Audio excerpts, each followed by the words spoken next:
Women have the power to transform this world.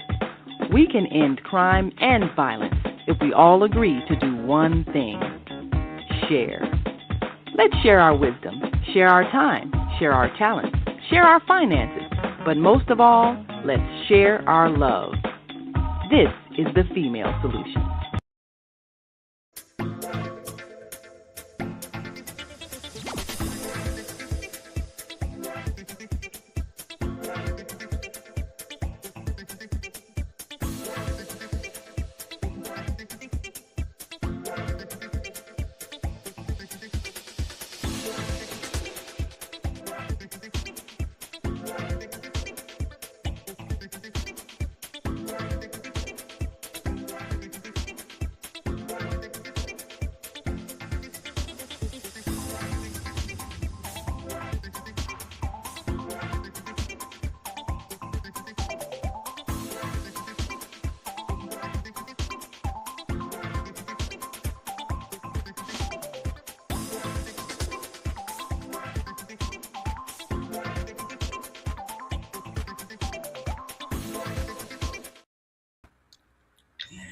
Well, good evening, and thank you for joining us for this Wednesday's edition of the On Air Daily News Hour. I'm Naima Latif, and we're going to bring you some daily news. We've got one of Chicago's top reporters that keeps us informed, and of course, she's no stranger to the Female Solution. You see her every Friday on the case with Chinta Strausberg. Well, she's always on the case, and she's giving us that insight about those individuals who are powerful in making an impact in our community. Well, today we want to share a story, several stories about someone who is no stranger to the public. He's an activist preacher, and he's setting an example for so many in the clergy who might be a little frightened sometimes of standing up and speaking out and hitting the streets, because we know that houses of worship have some of the greatest gatherings every week of any organization. Father Michael Pfleger has been known as a community activist and organizer, and he is one who is often controversial, but one of his members is also one of Chicago's top news reporters, and in keeping us informed, also provides an insight as to the politics behind so much of what is happening before our eyes. Well, this Friday, Father Michael Pfleger and the Saint in the community of Saint Sabina is hosting a block party. But this is, as always, an opportunity to provide services for the community and to highlight the needs and to bring families together in an atmosphere that is safe. So much of our communities are overrun with unsafeness, activities that are unwholesome. So for this block party, it's a statement that we are going to choose peace and joy and laughter and fun, and we're going to take responsibility for that happening by providing the activities that shape our community and keep our children safe and allow them to be out in the streets in their own neighborhoods without fear. What is it that drives Father Michael Pfleger to go beyond just the walls of the church and prayer and to really bring his ministry out in the streets? Well, let's welcome to our show our dear sister, who is always on the case, Chinta Strausberg. Thank you for joining us today. You're welcome, Naima. So it's a beautiful night tonight, and there's going to be a great, the first of several um, block parties that Father Mike puts together every year, and they are fabulous because they the children have bouncy houses. There are games. There's face painting. Um, Free food, hot dogs and hamburgers and potato chips and pop and cold water. And it's just, and then live entertainment. And we have our own DJ. And usually the DJ is Sam Williams, and he is the choir director for the Selah Youth Choir. And, you know, he's done a great job with that choir because they have gained national attention, as well as the Peace Troop, and they too have gained national recognition.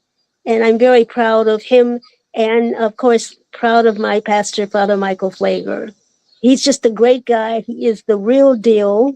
That's what I tell him all the time, because he is consistent about his love for our community, and he's done that even despite his own family um, members have turned their backs on him because he's head of a Black Catholic church.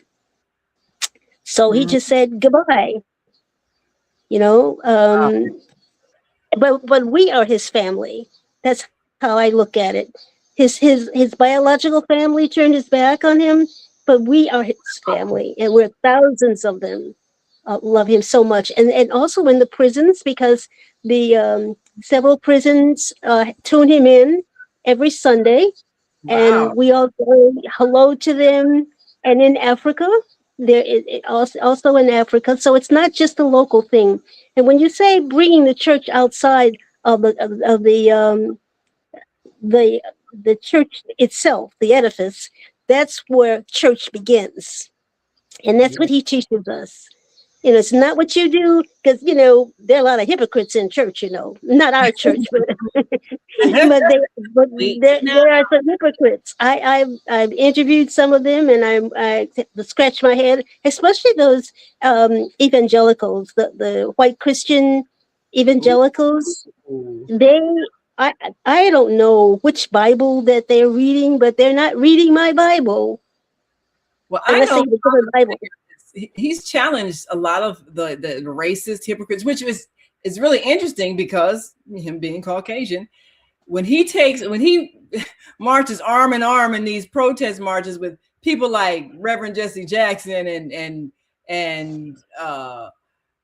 you know the activists, Reverend Al Sharpton, and you know all of these activist preachers that are out there. It makes a real big statement when he goes and sees somebody like Minister Louis Farrakhan. And I was on a show earlier today and we were talking about just the image of that, the controversial nature of it, and yet he stands with these people and he's unafraid. So how long have you been a part of the family of Saint Sabina Since church? 1981. Wow. I saw him. That's when I started at the Chicago Defender, and I saw him on TV. I saw Reverend Jackson on TV, and I love social justice anyway. So I just started covering them, and I haven't stopped. Of course, with Reverend Jackson, he's gone now, but I still cover his sons because they've stepped into his footsteps, and I want to be there to record it. And it's very important to me. But you know, Father Mike is more than a preacher, and more than an activist. He's also a developer. He there, you know, the Walgreens store that 79th and Racine. Wow. Well, that used to be a drug house, and he marched on that drug house and got rid of it. The city tore it down, and Walgreens came in, and he also has built a senior housing development right across the street. And then there's the Renaissance Park where the block party is going to be. It's like 1300 West 79th Street. And it is just wonderful that he has done that. And he's always trying to get businesses to come to the Auburn Gresham community. And then when they do, because there are several Arab-owned stores, and he was having a problem with some of them because I went with him when he checked to see if they were selling outdated food. Guess what? They were. And when he took a can and he said, "You see this? This is outdated." He said, "So what?" He said, "What do you mean, so what?" And it was like they were face to face with one of them, and the store owner told him that he should mind his own business. And he said, "This community is my business." And I thought they were going to go to blows at first, but that store closed down. Because he told him, he says, "You're hurting my family," and so he said, "Well, you're hurting my family too," and he didn't know how to deal with that. But Wow. he speaks his mind. He's not afraid of anything, and I just love him so much. We all love him so very, very much. Yes. Well, he has had very loyal followers for so Yes. many years. There have been times and unfavorable news stories have come out about him, and you would think that his church would have closed down based on the viciousness of media attacks, and yet still he stands. So I was not aware of a lot of the developmental things he's done in terms of having an economic impact in the community. What are some of the other economic programs that he's been involved in? Well, we have like 32 ministries. I've proposed another ministry I won't say because he hasn't given a final answer. So that would be 33 or 34. Wow. But he also has an employment center, and they actually train people and get people jobs there. There's a tech center. There's a Dr. King center there. And his whole life, his priesthood began when he was 17 years old, and he was riding his bicycle in Marquette Park. Oh And my. he saw this crowd of people. Many of them were his neighbors, and they were cursing at this black man that turned out to be Dr. King. And they Wow. were cursing him. Somebody threw a rock at him, and he didn't fall, but he kind of, it jolted him. And that image stayed with him because he told me, he said, what impressed me the most was that he didn't respond. He didn't respond to the vile people. He didn't say curse words. He didn't fight back. He peacefully went on, and that's why he is such a peaceful man. But when he was 17, he went home and he got every book he can get about Dr. King. He read them, read them all. Got pictures. He plastered the pictures on his bedroom wall. His parents thought he had lost his mind. Oh, But I can but imagine. but that's why he is what he is today, and who he is today is because of Dr. King. That's why he's a priest today. So he saw the famous rock throw. Wow. Yes, he saw that. He That absolutely that's saw that. life changing. Isn't that amazing? And It is after amazing. inspire him. That is amazing. So, Yes. I did not really know his origins. I knew that something must have happened that made him decide to stand against racism, but I didn't know that incident of Dr. King being hit in the head with a rock in Marquette Park was the thing. And that would be, I guess, traumatizing for a person to see the meanness of the community, and then seeing the contrast with this calm man who did not retaliate and just stayed calm and kept on marching. That had to really have touched his heart and said, now this is the example that Jesus set, and this is someone actually manifesting what that looks like. So Absolutely. strength even in the Absolutely. midst of viciousness. But we're going to take a quick break, and when we come back, we'll talk about some of the other things that you have been reporting on that we need to know, because many of the newsmakers, the people who are really out here making a positive difference, they get overshadowed by negative news. And these are voices that we need to know, people who are really making a change. We want to give them their pat on the back that they've deserved, and we want to give them the accolades because they are actually influencing the future that we're going to experience. So we'll Right. be right after this quick break. And as always, we want you all to stick and stay. Don't stray away. We're talking to Chinta Strausberg, phenomenal news reporter. And we're so grateful that she's a regular host on the Female Solution and a reporter on the On Air Daily News. We're so excited. We'll be right back after this break. So just stay with us. We're going to greet our global family watching us from all around the world. We are global transformers, changing the world from the way it is to the way it should be. We are one. Wherever we live on this earth, we are one human family.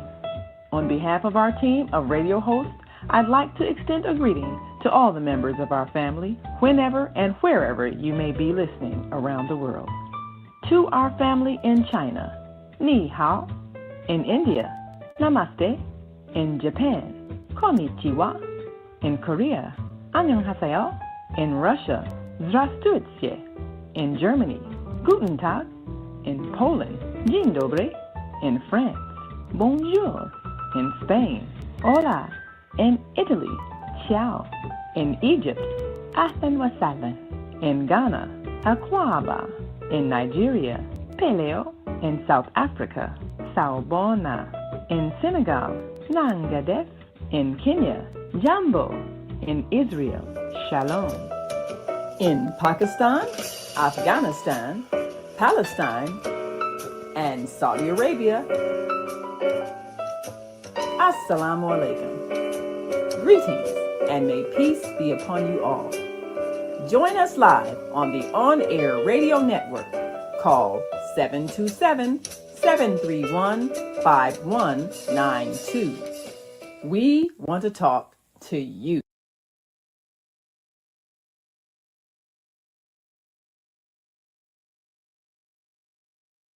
Yes, we do want to talk to you, and we want you to talk to us too.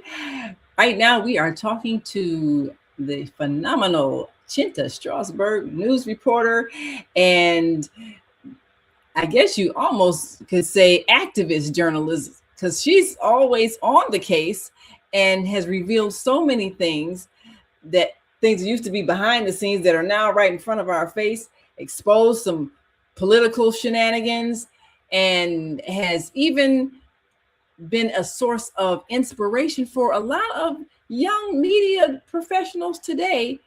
You know, you came along at a time when women weren't always out front and in the halls of the city hall and the state building and everything, getting the news. When did you actually start? You started your career fairly young, didn't you?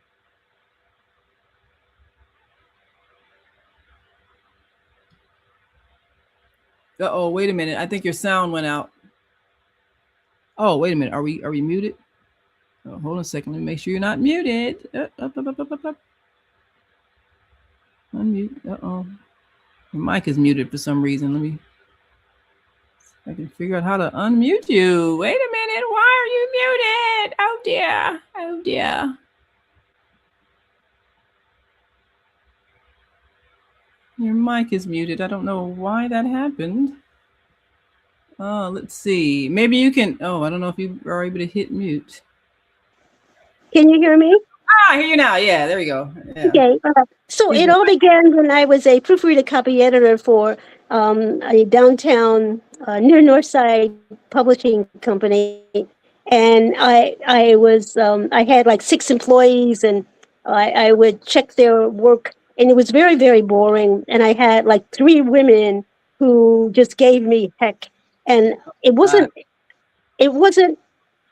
it wasn't, I knew the job was not for me because Mm. it wasn't challenging. And I had the problematic three employees, three nice ones, three bad ones. So Mm. I saw this ad in the Hyde Park Herald, and it said that they were looking for a newscaster. I never was a newscaster.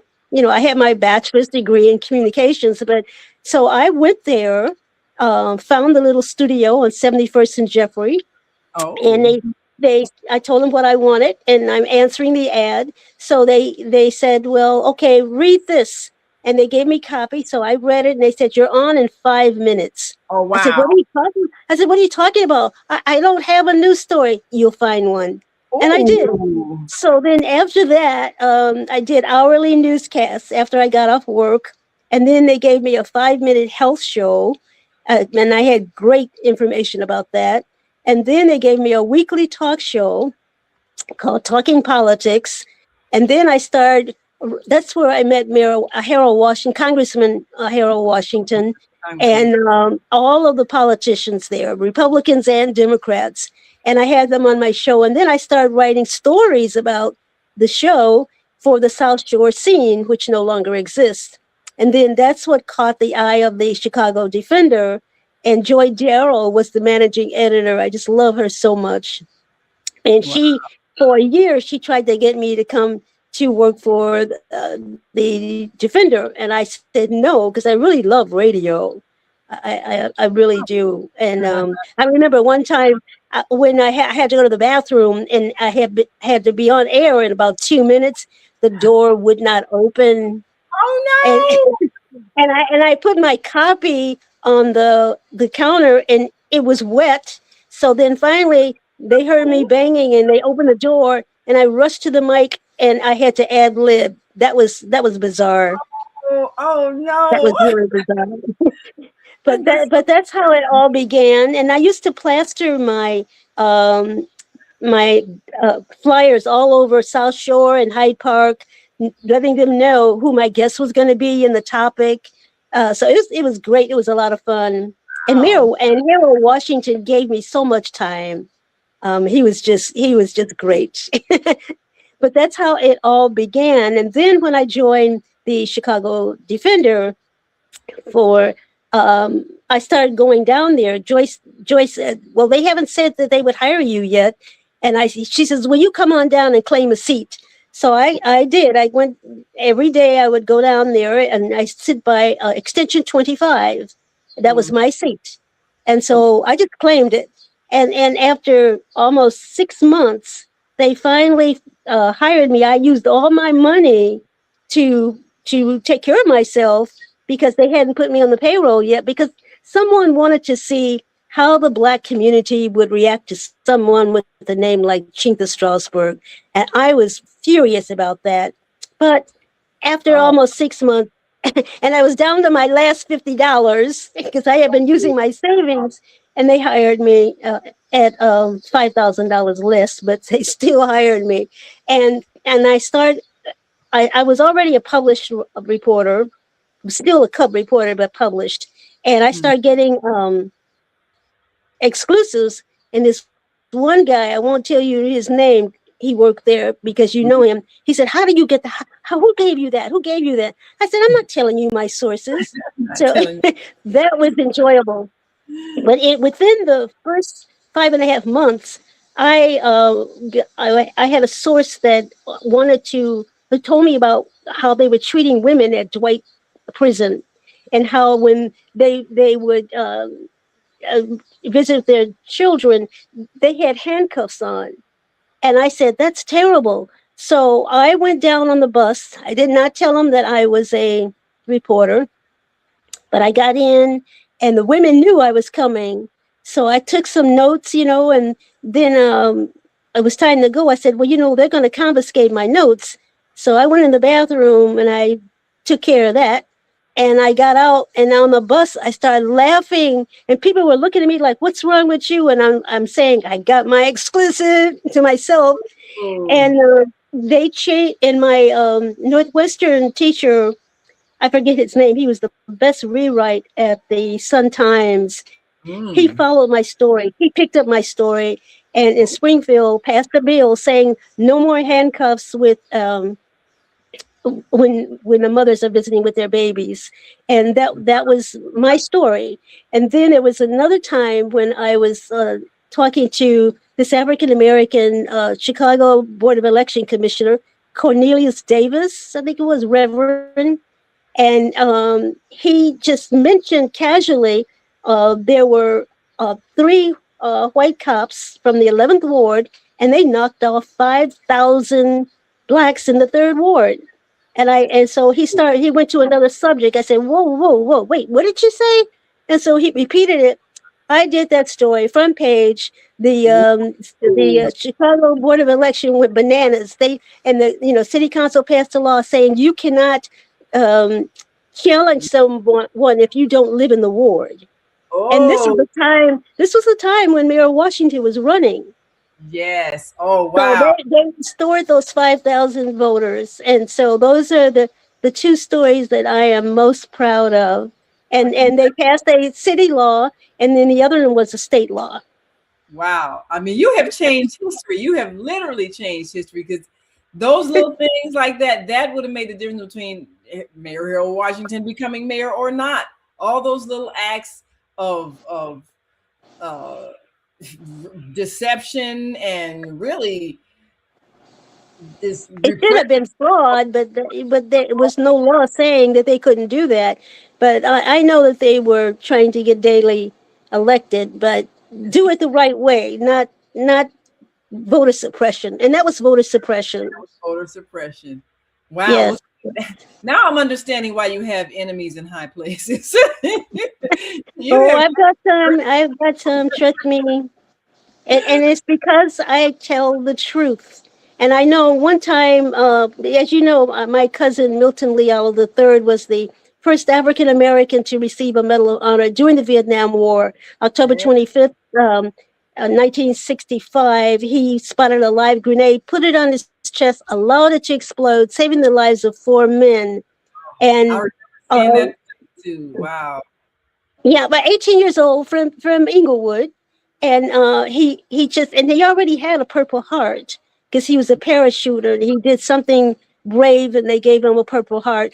But Wow. um, this President Trump has removed his name and other African Americans from the military file, saying that what he did was DEI, diversity, It's so equity, and inclusion, which had nothing to do with it.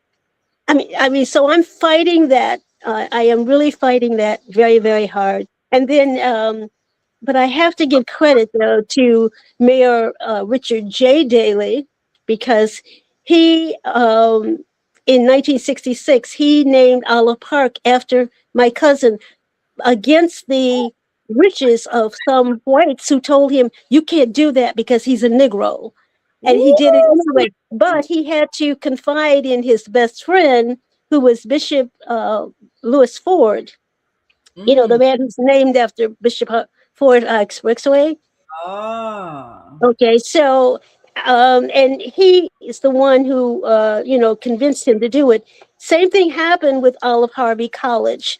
They did not want to name that college just Olive College. So once again, the mayor called on Bishop Ford, and he worked out a deal and found a white veteran who had a similar um, military background, but they still put Olive first. So it's Olive Harvey. Both of them were Medal of Honor recipients.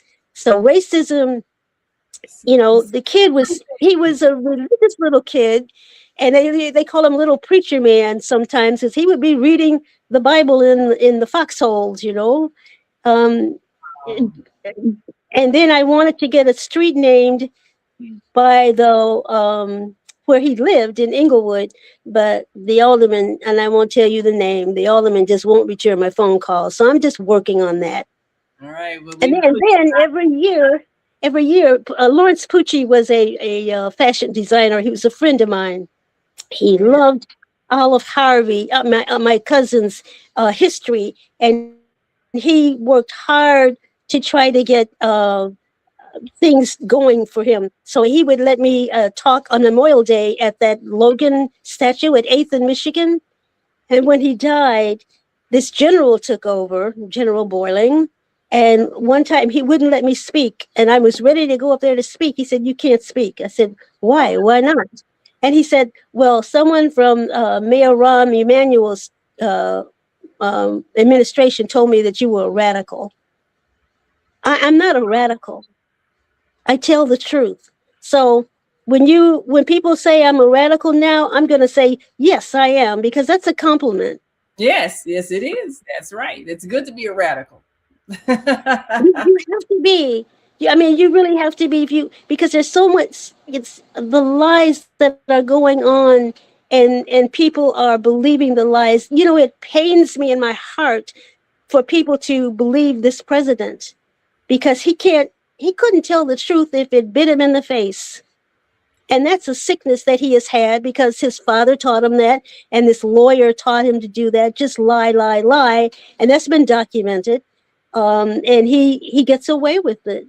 But what really bothers me is that his co-conspirators are going along with that. This man is not well. I don't care what his doctor says. He's not well. He's talking about blowing up the people in Iran, blowing up Iran. What kind of president does that, Naima? And he talks about African Americans and Africans calling Africa and Haiti S-holes. Who says that? Well, I think what this experience is for us is to learn what it looks like when we admire wealth so much that we don't even look at character and things like dignity and honor and respect, because we were so focused. So many people were so focused on, oh, he has money, oh, he's a businessman, all these things. And so this is what it looks like when you don't judge your leaders by their character and their dignity and their honor and their respect of other people. When you don't select leadership based on those qualities, this is what it looks like. So I look at this as a collective lesson for us as people who are responsible for electing leadership that reflect the highest values of humanity. It's our responsibility. And when we fail to do that, we suffer. So this is what I see it as. Now, if we didn't learn anything from this experience with this man, if we didn't learn anything, then we'll just do the same thing again and keep on suffering, because that's what happened with the lesson. But look at how we're suffering. Gas is still too high. It's come down a little bit, and he's trying to take credit for that. Food is still very high. So we're not in a good space right now. And the cuts that he made with the big ugly bill, it is hurting more white people than brown and black people.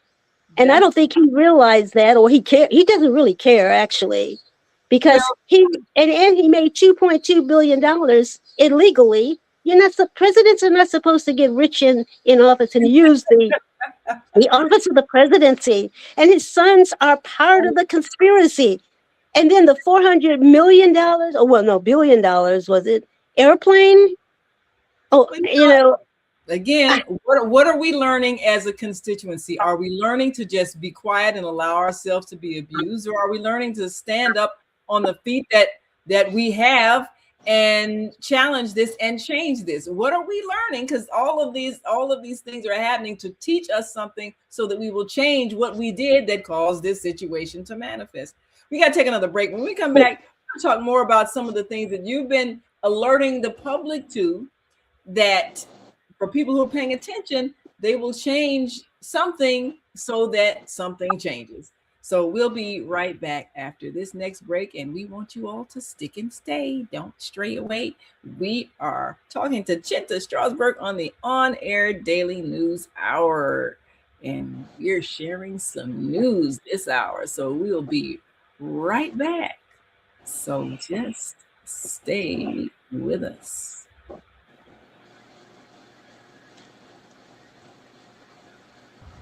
Have you seen all the solar farms popping up everywhere?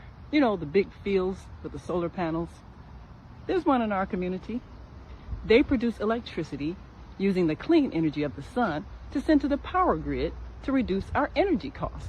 Because not everybody can get solar panels put on their roof the way I have, but everybody can enroll for free to share the energy produced by the solar farms. That's where they were built.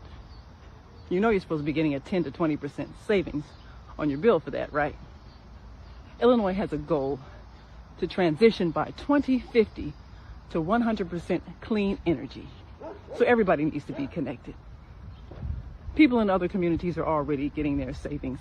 So I'll be by to see you because they want to make sure you get your savings as well. It just takes a few minutes. I'm Naima Latif. Call me if you have any questions. 312-849-3456. And we are back. You're watching the On Air Daily News Hour. And our guest today is the fabulous reporter, Chinta Strausberg, who you see her all over the place. I don't know how you do it. I mean, I've seen you from one side of town to the other, and in some kind of way, you might cover 4 or 5 things a day. And now, of course, you've got your Facebook page with showing all the photos and everything, and keeping us informed on social media.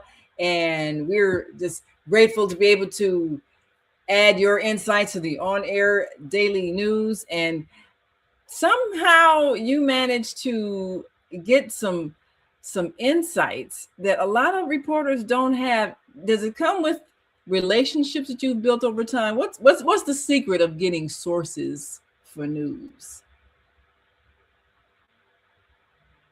Confidentiality. Yes. Not breaching confidentiality. I got cussed out by one man who was angry that I would not breach confidentiality, and I'm not going to do that. So that's the key. And covering stories rather than calling them, getting a couple of quotes and putting something together. They know the difference, and it shows in the article. I don't care how you fluff up the words. It makes a difference when you actually go out there. And a lot of times, because I don't like to go to sleep. Everybody knows that. So a lot of times I'm tired, but then when I get there, I wake up. I mean, I just come alive with a good story. But I wanted to take this moment just to invite everyone who's watching this, listening to this, to please come to Father Mike's party this Friday, 6 o'clock to 9 o'clock. It's at 1300 West 79th Street in the Renaissance Park. It's a beautiful little park. And there's free food and a rainbow ice cream cone, which I can never get because I'm busy working. And the line is usually very long. And I think it's more grown-ups in that line than children. There's some good ice cream. I can definitely imagine. Well, I think that, this kind of thing, it's always very, it took a lot of organizing, and always whenever you put something together that involves the community, it takes a lot. And I'm sure that he had a great team of people, probably, church members who were willing to put in their time and willing to. He's got a great staff. He's got a great staff and a lot of volunteers. And you caught me off guard. I didn't bring my notes, but there's a volunteers day coming up. But I can't give you the date because you didn't tell me I was going to be doing this. But that's okay. That's okay. But I wanted to also let you know that we have a farm. We have a farm at the church. Right across the street from the church. We have chickens, and you can buy eggs there. And sometimes they give eggs away. And there's also a farm where they grow vegetables, and they on Wednesdays you can come and get free food, and sometimes give a little small donation.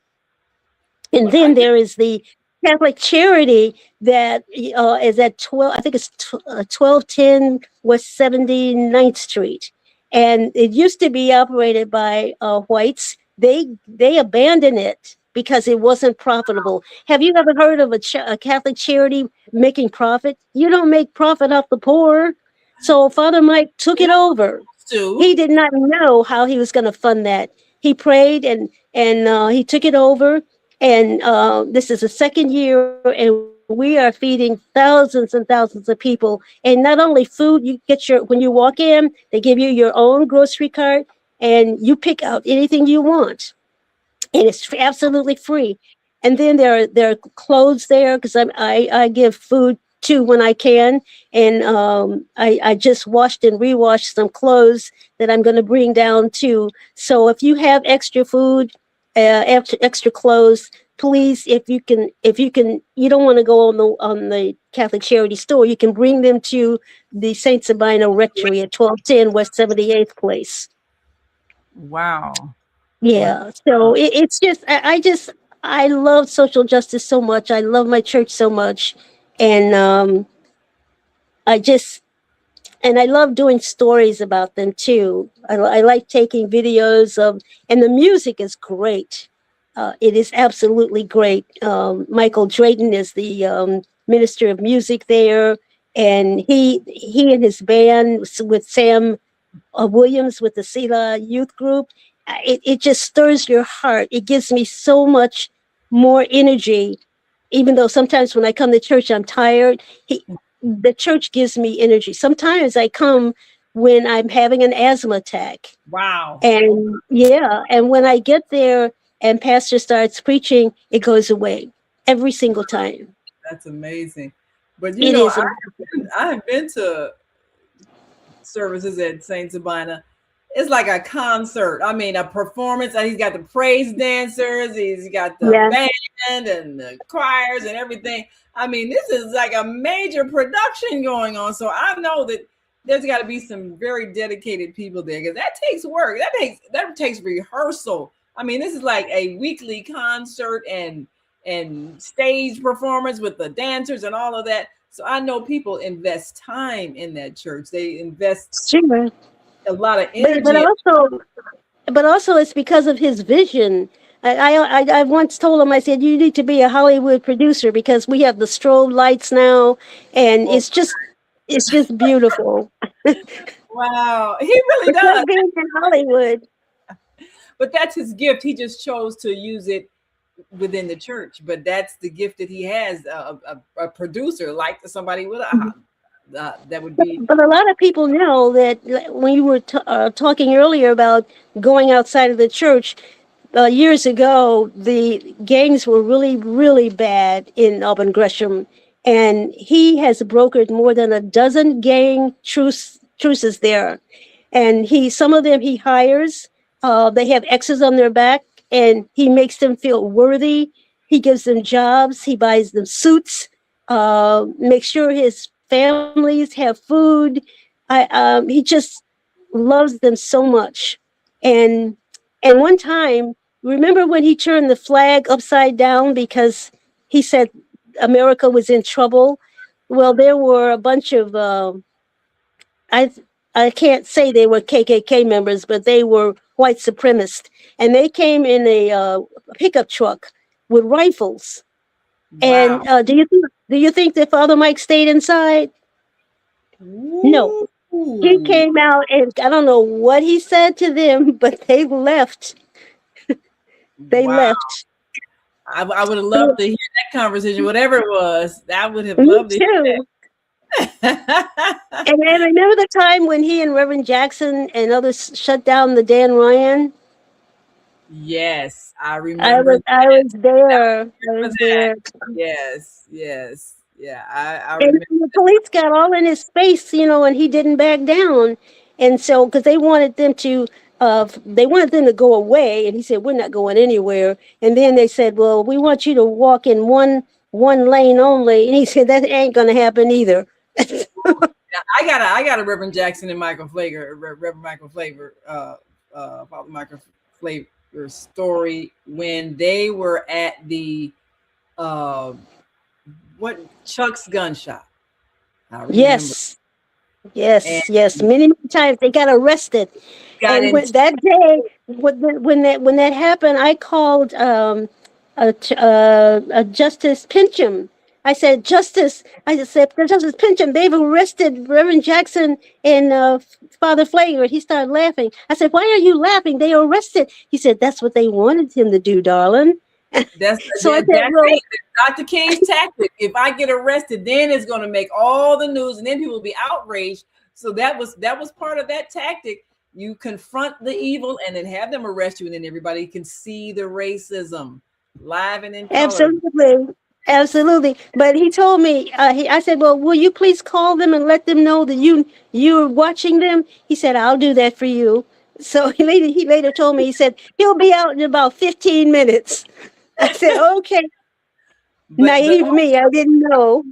But you play an essential role in this whole thing, because when these things happen, you need to have your media to tell people. That was the whole point. That's a major part of the strategy. When things happen, when somebody gets arrested, somebody gets hit in the head with a rock, whatever happens, it needs to be made public. And that's the job of the news media, which is why we need to have reporters who are conscious, who can tell people, and then people get outraged, and then things change because everybody sees what happened. They see the photos, they see the images, they hear the stories, they hear the quotes, and they know what happened. And that's what motivates people to protest, to demand, to fight for change. And that's how change happens. So you have been making history all these decades with all of these leaders by putting that word out, and all the news media, your radio shows, your newspaper articles, now your social media and everything else. That's what's making a change. So yes. Well, and I remember one. Probably already are. I'm sure you are. Google your name. And I remember one time when Vince Clark, the late Vince Clark, his special assistant, called me from the back of a paddy wagon. He said, Chinta, you got to do something. I said, what, where are you? He said, Father Mike and I are in the back of a paddy wagon in Harvey, and the mayor made sure that the police drove the paddy wagon over every bad bump in Harvey. So I called the station, and I made I called the mayor's office, but they got through with that. But I'll never forget that. Yeah, that was me. Because they know who can get the word out. This is where the power is. The power is in the media. So that's why we do what we do. And they were fighting the paraphernalia, and the mayor didn't want him to do that. Can you imagine? Oh my goodness, that is amazing.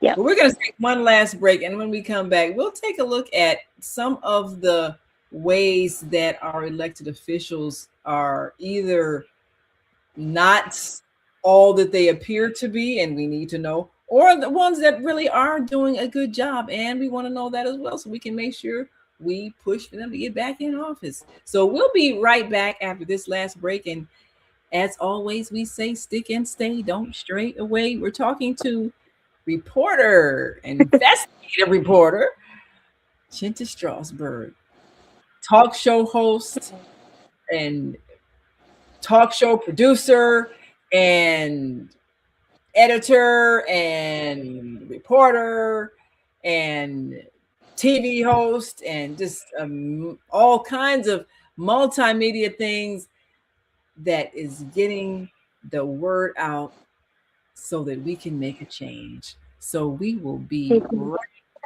back after this last break. So we want you all to just stay with us. Leaders of nonprofits empowering worlds. Let's go. But the vision that God gave me, I felt that it was time for me to step out and work on the vision that God gave me. We need look no further.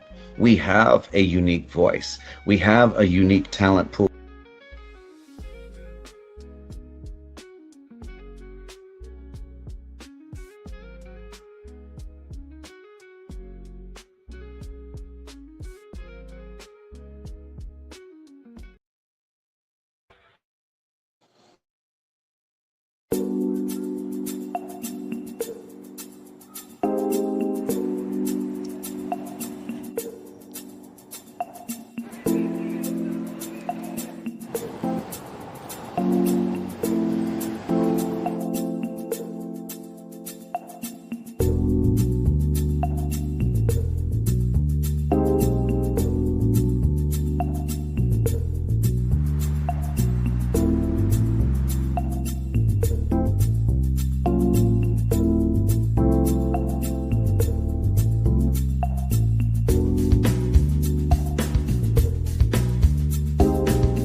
homeless. Because my little brother, in which we're doing this documentary for, Douglas Robinson, your death will not be in vain.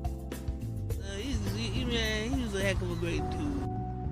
And I love Doug. Doug loved me. Just being around him, he had a good spirit. He was a healing person. They are there. Get SROs back. When you give to the poor, should not be forced out of their neighborhoods when it goes through a period of transformation.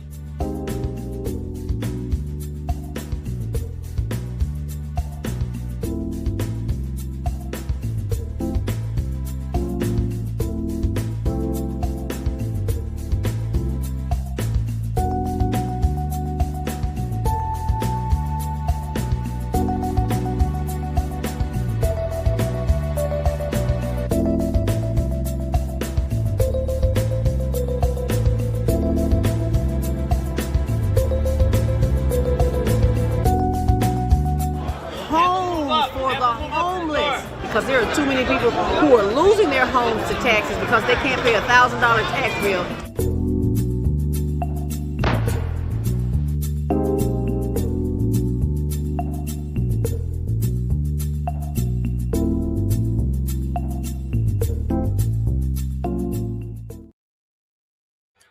And we are back. You're watching the on-air Daily News Hour. I'm Naima Latif with our guest, Chinta Strausberg, who's been doing phenomenal work in informing the public for decades, I guess I can say. I think I started out around 1983 when I got out of college, and you were there with Reverend Jackson at Rainbow Push, and then I was seeing you all over the place and covering all the news, and it was fascinating because people were buying the Defender so they could read what you wrote because they knew that you were there at whatever happened. So I think you single-handedly boosted the sales for the Chicago Defender because, you know, people knew it. And that was the thing that I noticed too, is like when people, whatever they were planning, if they were planning a protest, they were, planning, a march, planning a meeting, call Chinta, see if you can get Chinta, so that was the thing, if you got Chinta there, oh, you're going to get coverage. Oh, now people know what we're doing. Oh, now we're legit. Oh, Chinta's here. Oh, we're legit now. She's here, so that's the power that you have had over the years. Your presence. Well, a lot of people didn't like that. A lot of people did not like that. But John, they didn't understand that I was responsible only to John, and he only wanted me to do his politics. And we had one managing editor who wanted to do it her way, and she ultimately got fired because offense that you're referring to in the Defender, right? Yes. And it turned out that years before I went to the Defender, I was in college, and I used to go up to Union Pier because my uncle had a home up there, and he said, "I want you to meet someone." I thought he was trying to play matchmaker like my uncles did. I have two uncles who tried to get me married. And one time, and my aunt too, my Aunt Mildred, she made a blind date for me because I wasn't dating, I was studying. And so she hooked me up with this scientist.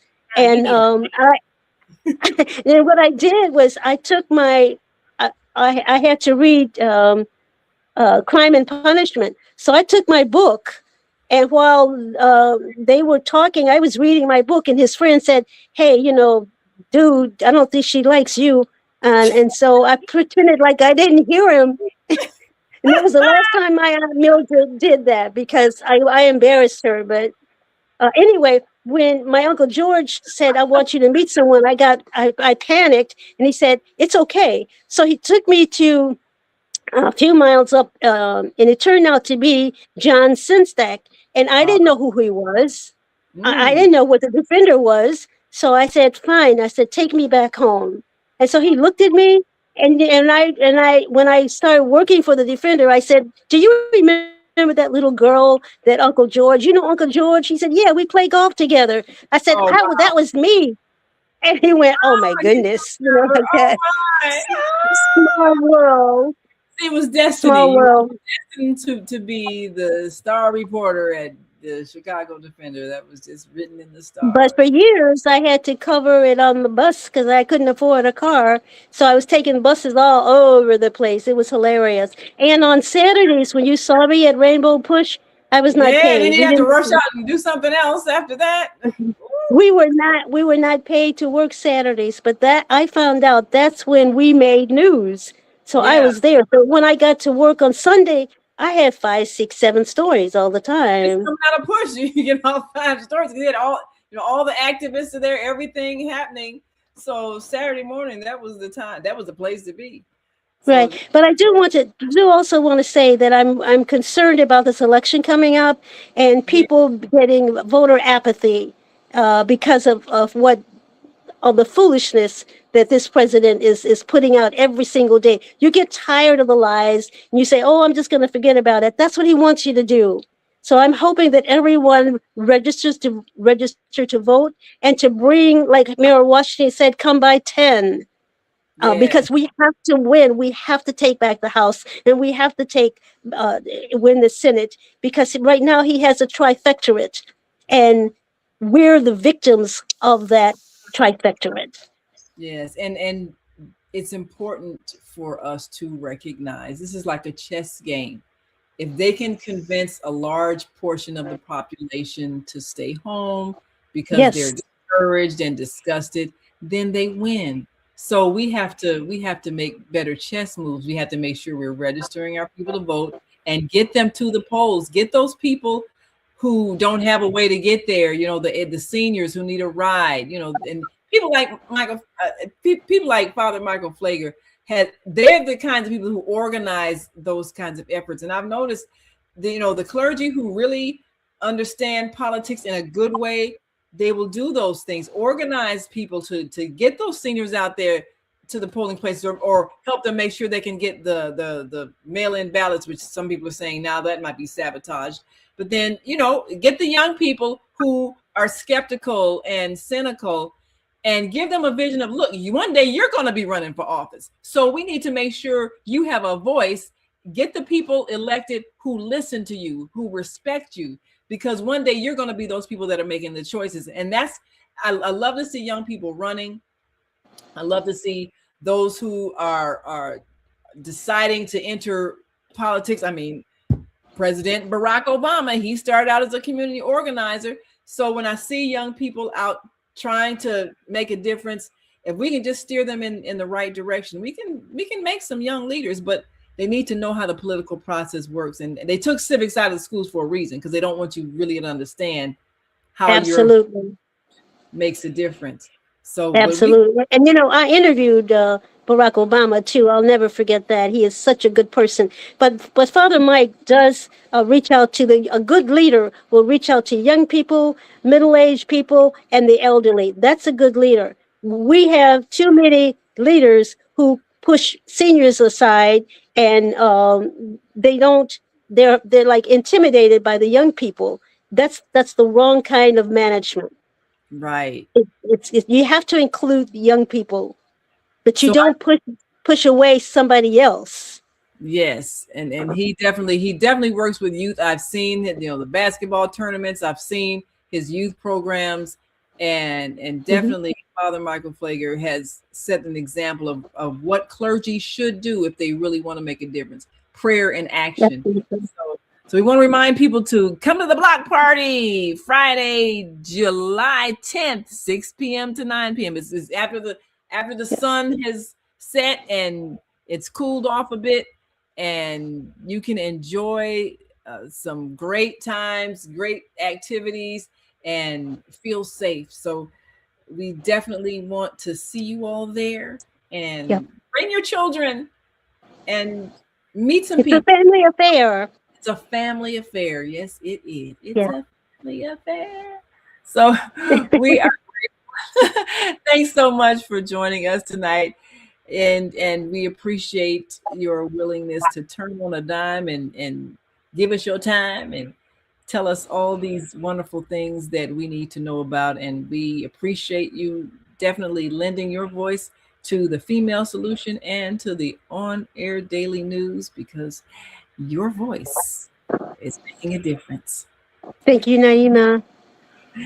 And we thank you all for joining us on this edition of the On Air Daily News Hour. And come on back tomorrow morning for Mushem Suit. We want to connect you to a master force. So join us at 7 a.m. for Master Force with Mushem Suit. And we're excited to be able to bring you every day an exciting team of hosts that can always enlighten your mind and inspire you to greatness. So, and while you're on, tell us who your guest will be this Friday evening. We're on the case. It's John Adams, and he's going to be talking about Bronzeville. A lot is going on in Bronzeville. Yes, yeah. You definitely want to see that, because this is what we do with our neighborhoods. We're revitalizing them and turning them to places where tourists want to come. And we're anticipating a lot of tourists coming to the South Side with the Obama Center. So I think that Bronzeville renovation is very timely. So we're looking. And I also want to ask people to support Black businesses, please. Yes, please. And the Black newspapers. The Chicago Crusader is one of them. The Defender is online, but support your Black media, support your Black businesses. Yes, because they're part of us. Absolutely. Get your news where you know it's the truth and not fake.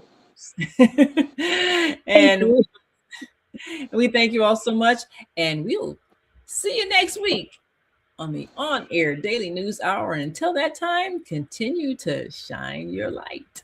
Love you.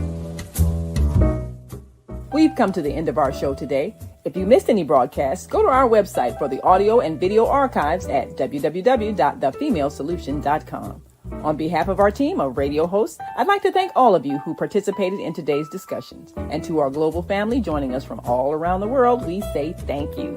To our family in China, xie xie. India, Dhanyavad. Japan, arigato. Korea, kamsamnida. Russia, spasiba. Germany, danke. Poland, dziękuję. France, merci. Spain, gracias. Italy, grazie. Egypt, shukran. Ghana, madasi. Nigeria, eshe. South Africa, ngiyabonga. Senegal, jareh. Kenya, asante. Israel, toda. Pakistan, shukriya. Afghanistan, tashakur. Saudi Arabia and Palestine, shukran. Assalamu alaikum wa rahmatullahi wa barakatuhu. Thank you, and may peace be upon you and the mercy of God and God's blessings.